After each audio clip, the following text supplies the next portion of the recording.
Hello Universe, Chapter 10, The Bullens Boys. There was something weird about being deaf. It wasn't natural. That girl had a lot of nerve.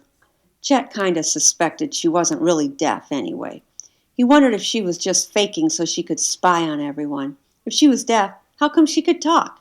Even if it sounded like her mouth was full of marbles. She was probably faking that too.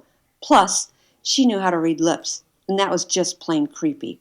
She probably read all their lips and kept a diary of their secrets. She probably knew everything, like who stole from the vending machine or carved curse words into the desks. And that made Chet's skin crawl, considering he was the one who did both of those things. Chet looked up at his father. His dad had his after-work look, as his mom called it. No tie, dress shirt unbuttoned at the collar, black slacks. Chet wasn't 100% sure what his dad did at work, but whatever it was, Chet wanted to do it too. Something about corporate sales, whatever that was. Something that made Mr. Bullens an important person who sometimes had to travel to faraway places like Europe or Seattle. Mr. Bullens liked to say that a smart man had an answer for every question. That's how you get respect. You know more than anyone else, and you teach people who aren't as smart as you. Respect came in two flavors, Mr. Bullens said.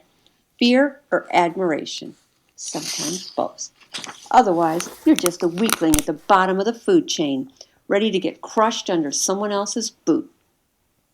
That's why Chet liked asking his dad questions. He always got an answer, learned something new. What makes people deaf? Chet asked. Mr. Bullens stopped and picked up a family-sized bag of Doritos. Chet's dad loved Doritos.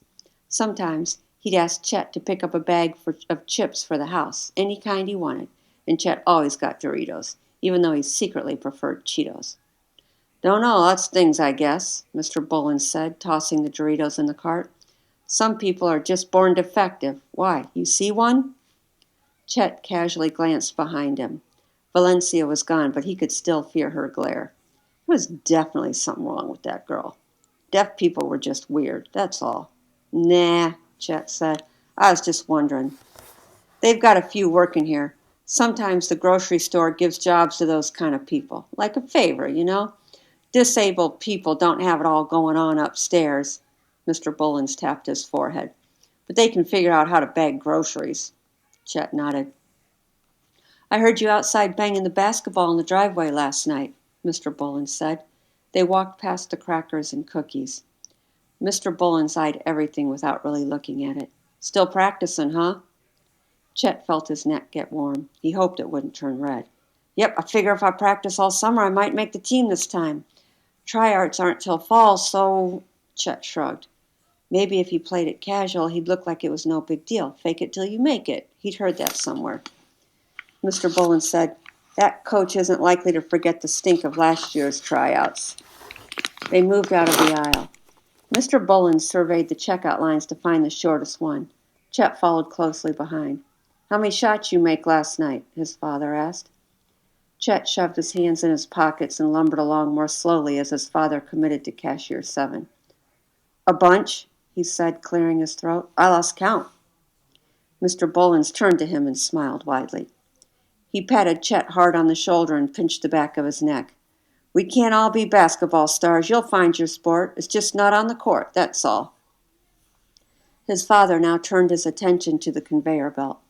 The woman in front of them had it covered with frozen dinners, snack cakes, and 2-liter sodas. The woman was large. Her house dress made her look even larger.